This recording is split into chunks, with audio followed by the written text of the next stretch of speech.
کیا فرماتے ہیں علماء دین و مفتیان شرعی متین اس مسئلے کے بارے میں کہ میں ایک فیکٹری میں کام کرتا ہوں، نماز کے وقت وہیں سائٹ پر ایک جگہ ہے جہاں ملازمین نماز پڑھ لیتے ہیں، مگر وہاں بہت زیادہ شور ہوتا ہے، کیا ایسی جگہ نماز پڑھنا درست ہے؟ بسم اللہ الرحمن الرحیم۔ الجواب بعون الملک الوہاب، اللہم ہدایت الحق والصواب۔ نماز بارگاہ رب ذوالجلال میں حاضری کا وقت ہے اور شریعت کو اس میں مکمل خشوع خضوع مطلوب ہے۔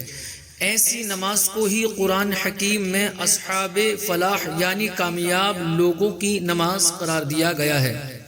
ارشاد ہوا قد افلح المؤمنون الذین هم فی صلاتهم خاشعون، یعنی بے شک ایمان والے کامیاب ہو گئے جو اپنی نماز میں خشوع و خضوع کرنے والے ہیں۔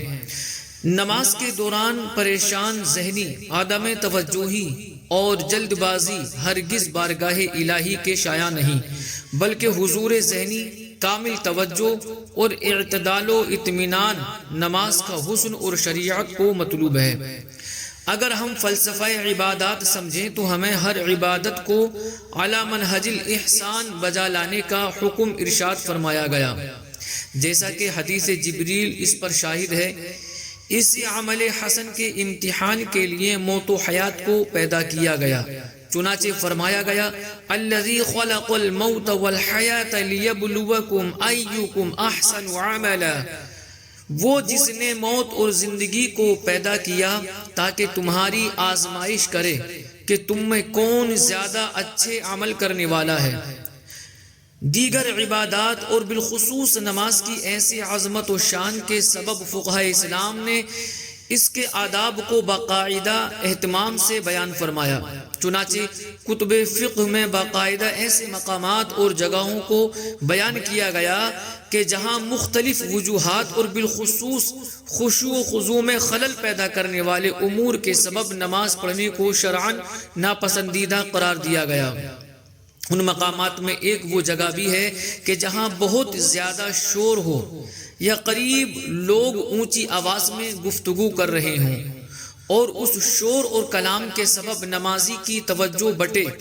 اور پریشان ذہنی پیدا ہو تو وہاں نماز پڑھنے کو مکروہ اور ناپسندیدہ قرار دیا گیا۔ لہذا صورت مسئولہ میں اولاً یاد رکھیے کہ مرد پر مسجد میں بجماعت نماز پڑھنا واجب ہے اور بلا عذر شرعی جماعت ترک کرنا ناجائز و گناہ ہے، اور اگر شرعی اعتبار سے جماعت واجب نہ ہو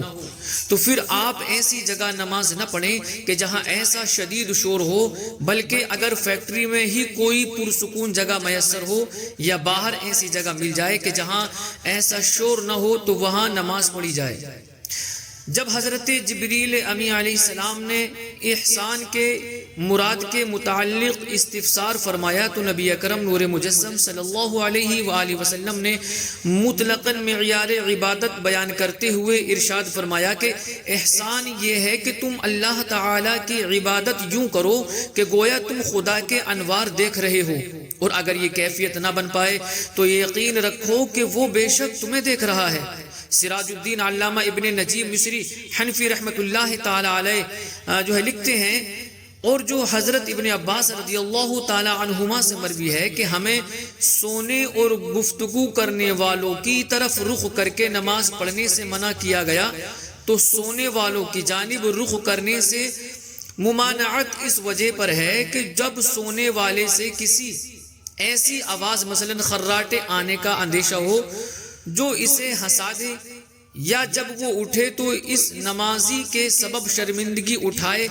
اور دوسری صورت میں ممانعت یوں ہے کہ جب گفتگو کرنے والے اپنی آواز بلند کریں اور نمازی کو خدشہ ہو کہ وہ قراءت بھول جائے گا یا اس کا دل باتوں میں متوجہ ہو جائے گا۔ علامہ علاء الدین حصفقی رحمۃ اللہ تعالی علیہ لکھتے ہیں کہ چند جگہوں پر نماز پڑھنا مکروہ اور ناپسندیدہ ہے۔ الکافی میں مزید مقامات یہ ہیں: جانور کے باڑے، استبل اور جہاں چکی لگی ہو وہاں نماز پڑھنا مکروہ ہے۔ اس کے تحت علامہ ابن عابدین شامی دمشقی رحمۃ اللہ تعالی علیہ نے لکھا ہے کہ چکی کی صورت میں وجہ کراہت یہ ہے کہ شاید چکی کی آواز سے اس کا دل قراءت سے ہٹ کر ادھر ادھر متوجہ ہو۔ اس مسئلے پر خوب غور و فکر کرو۔ امام اہل سنت امام احمد رضا خان فاضل بریلوی رحمۃ اللہ تعالی علیہ نے لکھا ہے کہ اسی لیے فقہائے کرام نے کراہت کو اسی صورت سے مخصوص رکھا کہ جب چکی چل رہی ہو۔ واللہ اعلم تبارک و تعالی ورسولہ اعلم صلی اللہ تعالی علیہ وآلہ وسلم۔